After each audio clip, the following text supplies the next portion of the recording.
exatamente que o Nietzsche está pensando quando ele coloca a noção de vontade de potência, nós temos que nos reportar ao século XIX, tá?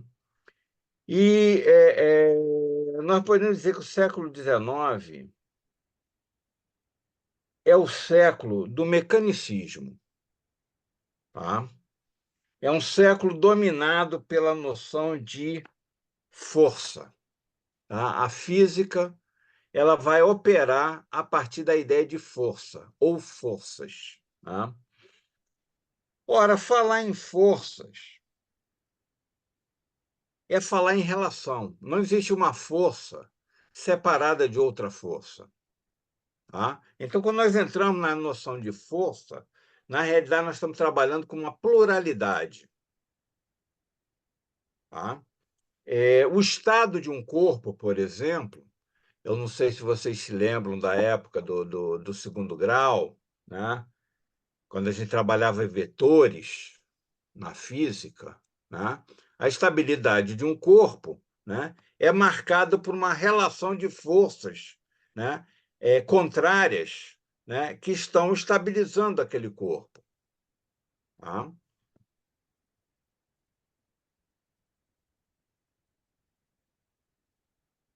O Nietzsche ele tem uma questão, né, que, na realidade, ele vai buscar não na ideia de força que a física estava trabalhando, ou seja, a física newtoniana, né, que era a que dominava na época. Tá? Ele vai buscar o tema das relações de forças num padre jesuíta chamado Ruggero Giuseppe Boscovich. Tá? Apesar da grafia italiana, né, ele é croata. Tá? Boscovich é um nome croata. Só que ele adotou a grafia italiana. Né? Então, é Ruggero Giuseppe Boscovich. Inclusive, é mais fácil para a gente pronunciar do que o nome original dele em croata, né? Pois bem, o Boscovich está pensando quando ele vai trabalhar a física dele? Num primeiro momento, ele já está se colocando numa posição diferencial, não diria antagônica, mas numa posição diferencial à posição newtoniana com relação às relações de forças. Por quê? Porque em Newton, as relações de forças elas se compensam. Né? Nós podemos ver já pelo enunciado inicial da aula, quando eu falei de um equilíbrio de um corpo, que são várias forças, vários vetores agindo ali e dando a estabilidade daquele corpo, essa estabilidade significa uma coisa muito simples: é que toda relação de força tende a zero. Né? Não sei se lembram, né, das equações newtonianas, né, que é sempre igual a zero. Né? Você tem aquelas fórmulas newtonianas e é tudo igual a zero, ou seja, não importa as relações de forças que estão se mantendo, ela vai dar sempre igual a zero. O Boscovich ele discorda dessa posição, inclusive porque ele tem uma visão astronômica das questões físicas, né? Ele está muito preocupado com questões astronômicas. E a gente não vai nem entrar muito nessa seara mesmo, porque não é o meu campo, né? Não é um lugar onde eu me sinto confortável em trabalhar, né? Mas a gente pode perceber que, quando ele coloca essa questão das relações de forças, ele está vendo que toda força ela traz consigo uma diferença. Se existe relação, existe diferença. Tá? E isso que o Boscovich está colocando, isso no século XVIII, ele está antecipando aquilo que a termodinâmica, no final do século XIX e início do século XX, vai chamar de equilíbrio homeostásico. Aliás, apaga homeostásico. Equilíbrio estável, tá? Porque o equilíbrio metaestável, a diferença do equilíbrio estável, tá? O equilíbrio estável tende a zero, tá? O equilíbrio metaestável é sempre uma diferença de potencial. É sempre um estado de diferença de potencial, tá? A qualquer momento, né, pode haver um movimento naquele sistema. Por exemplo, se a gente está caminhando numa estrada, esse é um exemplo que eu estou cansado de dar para os meus alunos, né? Se a gente está caminhando por uma estrada, de repente a gente olha para o alto de um penhasco e vê uma pedra na beira do penhasco, né? O senso comum vai pensar aquela pedra como sendo instável, porque a qualquer momento aquela pedra pode vir abaixo. Ou a gente para o carro e dá meia volta, ou a gente acelera e reza para passar antes dela cair, né?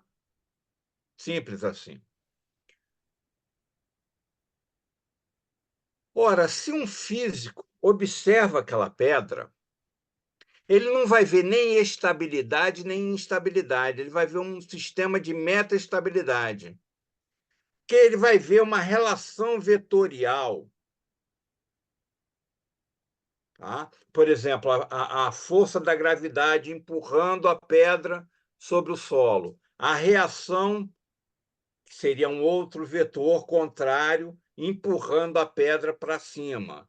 Você tem vários fatores que estão jogando com aquela pedra ali e mantém ela naquele estado que não é estável.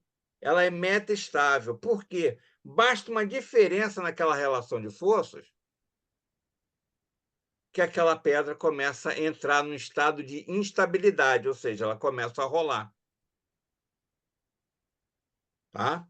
Então, o que o Boscovich está observando quando ele faz os seus trabalhos astronômicos, né? O que ele está vendo que, ao contrário do sistema newtoniano, que vê um equilíbrio, ele está vendo sempre diferença de tensão, diferença de potencial. Ele não usa esse termo, tá?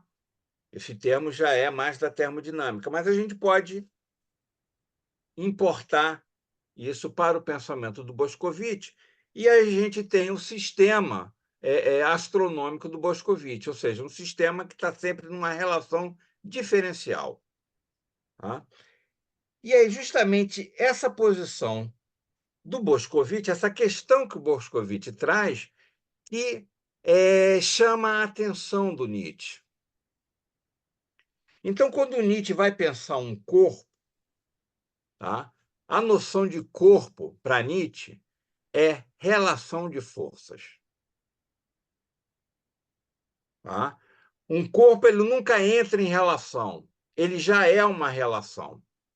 Se ele entra em relação com outro corpo, é porque ele já é uma relação em si mesmo. Tudo bem aqui, né? Bom, ora, essa relação de forças, como ele está numa posição dada por Boscovich, né? Ele está vendo que essa relação de forças é sempre uma diferença, tá? Uma diferença quantitativa. Tá? A força ela tem uma diferença quantitativa, tá? E vai trazer também uma diferença qualitativa. Tá?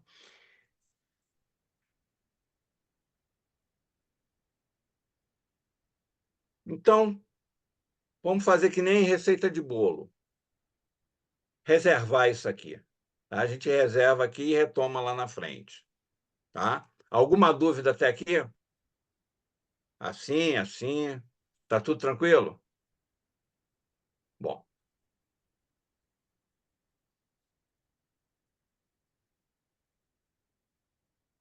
Ora, se é uma relação de forças, o Nietzsche, quando ele coloca o problema, né, ele vai ver que toda relação de forças ela tem um ponto, né? Nós podemos chamar de um ponto de emergência. Tá? Aqui é a análise que o Nietzsche vai fazer da história. Seja a história, vamos dizer, histórica, seja a história da filosofia ou a história da ciência. Tá? Tudo que emerge, ou vamos usar um termo pré-socrático, tudo que vem a ser tem um ponto singular de emergência. Esse ponto singular de emergência é dado pelas relações de forças.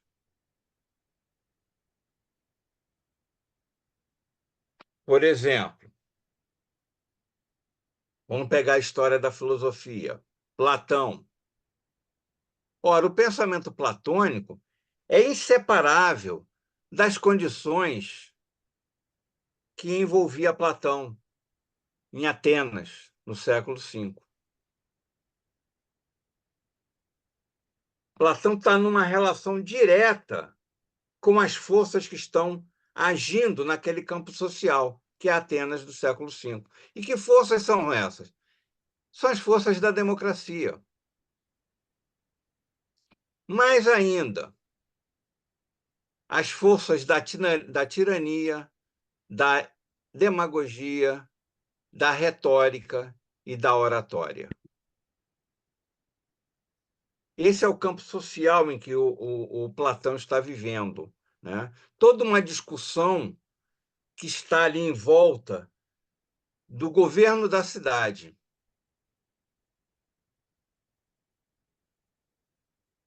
Tá?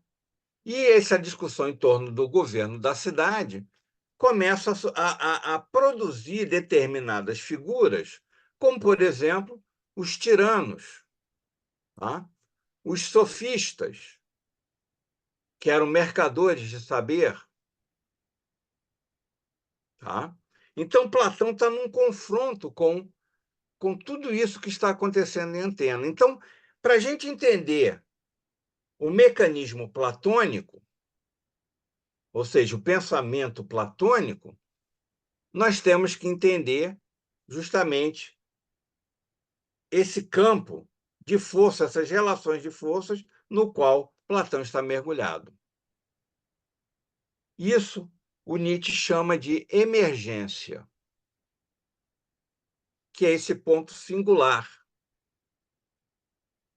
Nós vamos ver, por exemplo, na biologia molecular, ou seja, a partir da década de 1950, tá? Essa noção de emergência é retomada pelos biólogos moleculares. Tá? É claro que com um deslocamento. Tá? Então, esse é um ponto fundamental quando Nietzsche trabalha as relações de forças. Tá? Por outro lado, ele vai dizer também que as relações de forças elas têm um outro componente, né? Que não é só a emergência, mas a proveniência das forças. Tá? Voltando a Platão, por exemplo, tá? Nós vamos ver que Platão não era muito afeito à democracia. Por quê? Primeiro, porque ele está vendo que a democracia está fazendo surgir essas figuras que eu falei, como os tiranos e os sofistas. Tá? Mas existe uma questão também, há um elemento aqui no platonismo, ou melhor, em Platão, que é justamente a sua proveniência. Platão tem uma formação aristocrática. Platão faz parte de um mundo anterior à polis grega. Então, quando a gente observa o pensamento platônico, tá? Quando ele cria, não sei até onde vocês dominam o pensamento de Platão, ou se já ouviram falar alguma coisa, tá? de Platão, tá? Quando Platão coloca o seu sistema de pensamento, né, ele visa justamente criar um modelo que garanta um governo da cidade justo. Porque com a tirania e com os sofistas que estão lado a lado, né, não era possível um governo da cidade pautado pela justiça, porque tudo isso eram elementos demagógicos que corriam na Grécia. Pois bem, então nas relações de forças, e aqui voltamos para Nietzsche, nós vamos encontrar esses dois elementos: a emergência, que são as relações de forças, e a proveniência, ou seja, relativo à força que está agindo ali naquele momento.